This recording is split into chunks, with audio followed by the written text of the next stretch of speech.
Hi hello అండి, అందరికీ నమస్కారం అండి. ఫ్రెండ్స్, మనకి ఇప్పుడిప్పుడే మరొక ముఖ్యమైన అప్డేట్ అయితే రావడం జరిగిందండి. ఇదేమిటంటే ఫిబ్రవరి 1 నుండి ఈపీఎఫ్ఓ పెన్షన్లు భారీగా పెంపు అంటూ ఇప్పుడిప్పుడే మనకు ఒక అప్డేట్ అయితే రావడం జరిగిందండి. అయితే ఇందుకు సంబంధించిన పూర్తి వివరాలు అయితే మన వీడియోలో తెలుసుకుందామండి. వీడియో మాత్రం ఎక్కడా స్కిప్ చేయకుండా చూడండి ఫ్రెండ్స్, అప్పుడే మనకి పూర్తి సమాచారం అయితే తెలుస్తుంది. ఇక ముఖ్యంగా వీడియో నచ్చినట్లయితే లైక్ చేయండి ఫ్రెండ్స్. ఇక లేట్ చేయకుండా వివరాల్లోకి వెళ్ళిపోదాము. ఇక ఫిబ్రవరి 1వ తేదీన కేంద్రం 2025-26 ఆర్థిక సంవత్సరానికి సంబంధించి బడ్జెట్ ప్రవేశపెట్టనుంది. ఇందుకోసం అధికారులు కసరత్తు ప్రారంభించారు. పలు కార్మిక ఉద్యోగ సంఘాల నుంచి వస్తున్న వినతులను స్వీకరిస్తూ వాటిపై కూడా వర్కౌట్ చేస్తున్నారు. ఈ నేపథ్యంలోనే కేంద్రం ముందుకు ఒక ప్రతిపాదన వచ్చింది. ఎంప్లాయీస్ పెన్షన్ స్కీము ఈపీఎస్ కింద పెన్షనర్లకు కనీస నెలవారీ వేతనం 1000గా ఉంది. ఇక ఇప్పుడు దాన్ని 7500కు పెంచాలని కేంద్రం యోచిస్తున్నట్లు సమాచారం. 1995లో రిటైర్ అయిన ప్రభుత్వ ఉద్యోగులకు కనీస వేతనం 1000గా ఉండడంతో వారు ప్రభుత్వాన్ని కలిసి తమ ఆవేదనను విన్నవించుకున్నారు.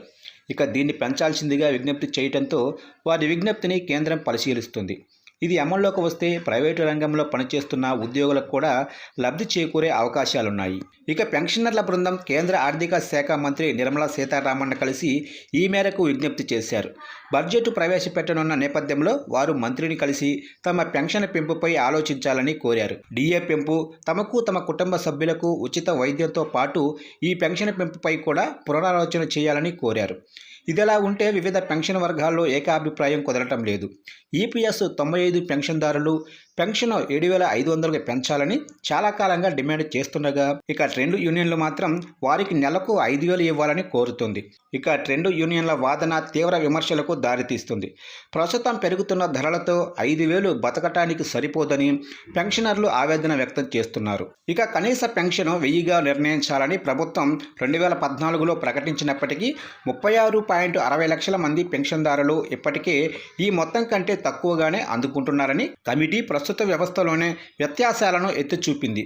Employees provident fund organization EPFO కింద ఇటు ఉద్యోగస్తులు అటు సంస్థలు ఉద్యోగి ప్రాథమిక వేతనం నుంచి 12% పదవీ విరమణ కార్పస్ ఫండ్కు జమ చేస్తారు. సంస్థ కాంట్రిబ్యూషన్ నుంచి 8.33% ఈపీఎస్కు మళ్లించడం జరుగుతుంది.